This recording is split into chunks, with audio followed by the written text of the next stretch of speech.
Assalamualaikum warahmatullahi wabarakatuh, sahabat Perdosi sekalian. Terima kasih dan selamat datang di Perdosi Podcast persembahan dari Perdosi Cabang Medan. Perdosi Podcast ini bertujuan untuk memberikan informasi dan edukasi seputar kesehatan di bidang neurologi dan hal-hal yang terkait dengan neurologi. Masih bersama saya, Dr. Muhammad Taufik Redia Anas, Magister Kedokteran Neurologi, Spesialis Neurologi, selaku host Perdosi Podcast di episode kali ini. Di episode podcast kali ini, kita akan bincang-bincang mengenai stroke. Namun, yang lebih ditekankan di sini adalah pembahasan bagaimana pemberian cairan pada penderita stroke. Nah, sekilas mengenai stroke, stroke ini merupakan penyebab kematian kedua dan penyebab disabilitas ketiga di dunia. Menurut data dari World Stroke Organization atau Badan Stroke Sedunia, dilaporkan bahwa setiap tahunnya terdapat sekitar 13,7 juta kasus baru terdiagnosis stroke dan sekitar 5,5 juta kematian terjadi akibat penyakit stroke.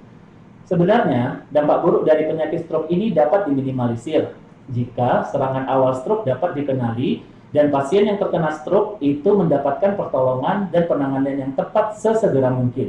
Karena penanganan yang tepat dari tenaga medis dalam jangka waktu antara 3 hingga 4,5 jam dari gejala awal itu diharapkan dapat mengurangi risiko kematian dan kecacatan yang permanen. Nah, untuk selengkapnya lebih lanjut langsung saja kita tanyakan dengan narasumber kita yang sudah bergabung bersama saya, Dr. Alvan Suri Kadri, spesialis saraf konsultan. Dan sekedar info nih, beliau adalah staf pengajar di Departemen Neurologi Fakultas Kedokteran Universitas Sumatera Utara. Dan saat ini pun beliau masih aktif praktek di rumah sakit pemerintah dan salah satu rumah sakit swasta di Kota Medan. Selamat datang di Perdosi Podcast, Dokter. Assalamualaikum warahmatullahi wabarakatuh. Waalaikumsalam warahmatullahi wabarakatuh. Terima kasih atas kesempatannya. Iya, bagaimana kabarnya, Dokter? Alhamdulillah sehat-sehat saja. Mudah-mudahan kita senantiasa sehat ya. Ya, masih tetap menjalankan protokol kesehatan ya pastinya ya, Dokter. Iya, jadi kan ini kita mau bincang-bincang mengenai stroke, Dokter. Oke. Jadi ya mungkin dijelaskan dulu ke sahabat Perdosi sekalian, ya stroke itu apa dan siapa-siapa aja sih, Dok, yang berisiko untuk mengalami stroke. Baik, terima kasih.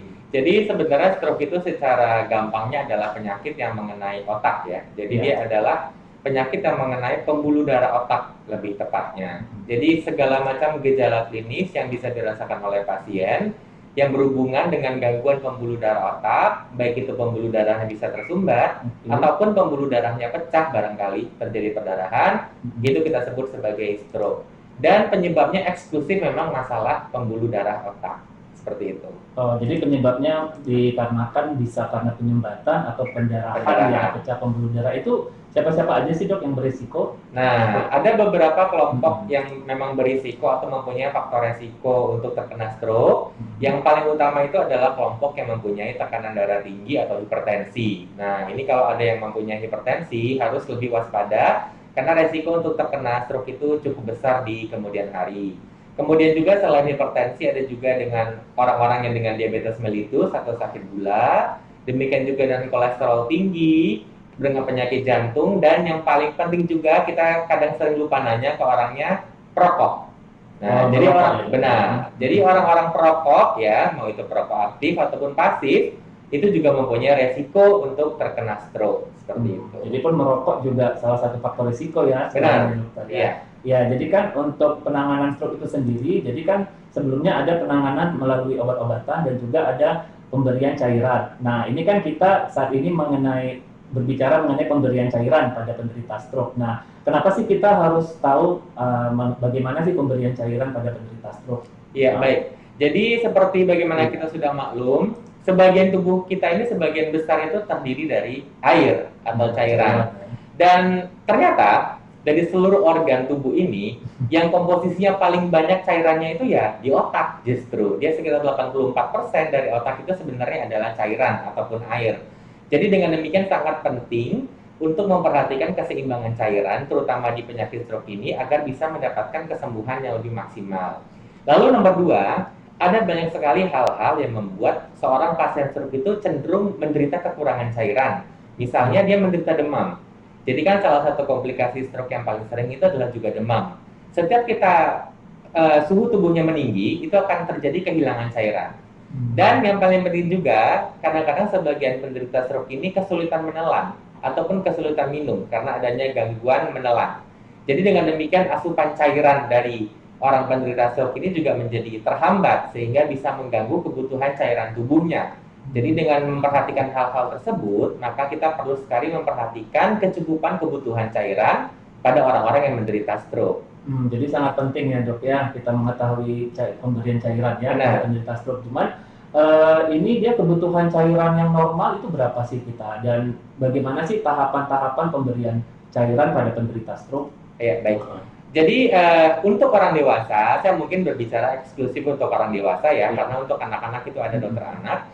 Untuk orang dewasa itu kita sebenarnya butuh cairan ataupun air 30 sampai 50 ml per kilogram berat badan per hari.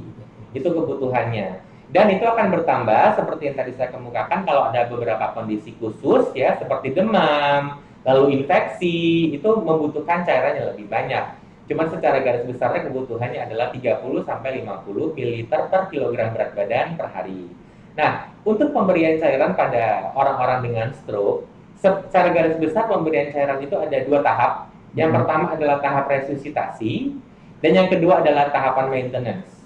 Tahapan resusitasi ini pastinya kita peruntukkan apabila kita memang menduga orang dengan stroke tadi menderita kekurangan cairan.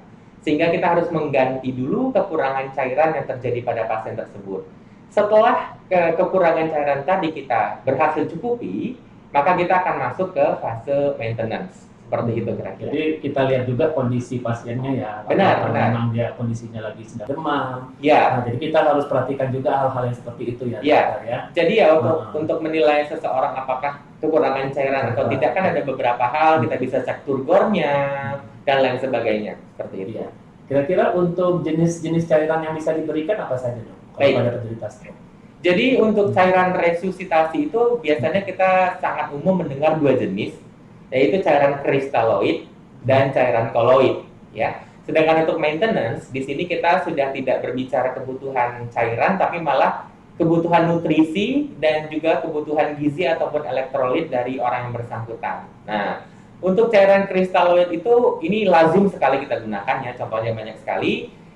Dia ada misalnya NaCl 0,9%, ada Ringer Lacta, Ringer Solution dan sebagainya. Dan satu lagi adalah koloid. Nah, sebenarnya koloid ini lebih diperuntukkan untuk pasien-pasien dengan perdarahan. Kalau hanya pasien dengan kekurangan cairan, biasanya kita menggunakan cairan kristaloid tadi untuk mengganti cairannya. Tapi apabila ada perdarahan masif, sehingga kita harus segera menggantikan volume plasma, disinilah kita menggunakan cairan jenis koloid. Jenis koloid ini yang paling sering misalnya pernah dengar dextran ya, HES ya, lalu juga albumin sendiri itu adalah termasuk salah satu jenis koloid seperti itu.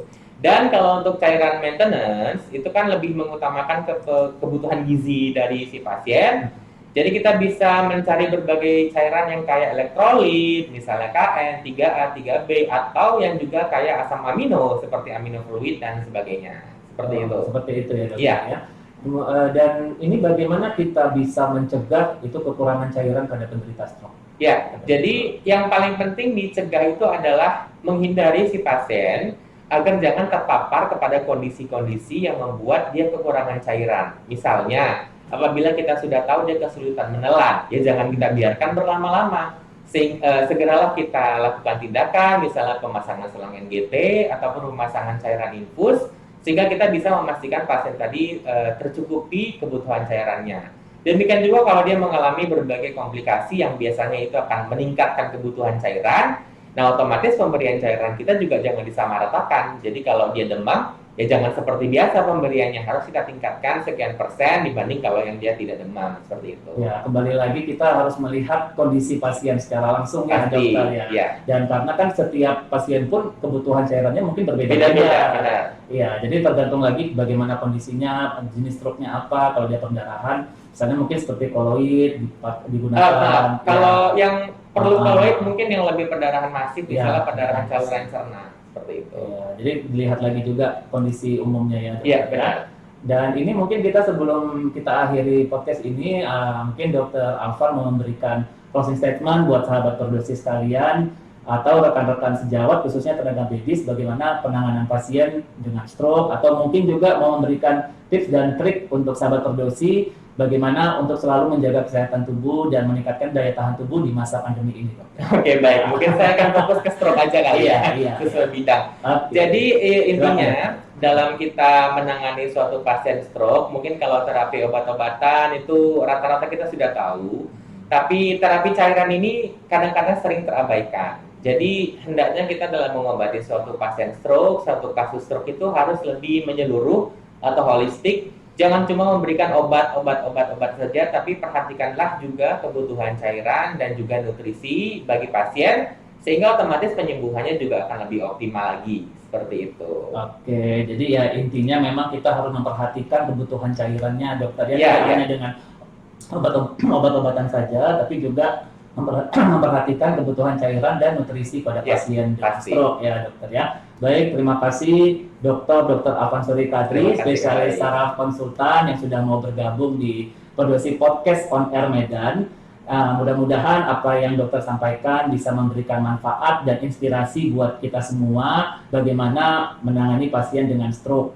Terima kasih dokter, semoga sehat selalu ya dokter. Ya, Ya, dan buat sahabat Perdosi sekalian, jika kamu suka dengan video ini, kamu bisa like, comment, share, dan subscribe video ini jika video ini sangat membantu dan sangat bermanfaat buat kamu semua. Dan jangan lupa juga tekan lonceng untuk notifikasinya untuk mendapatkan notifikasi mengenai video-video terbaru dari Perdosi Medan. Dan akhir kata, saya ucapkan terima kasih. Assalamualaikum warahmatullahi wabarakatuh dan sampai jumpa di episode podcast yang selanjutnya. Bye.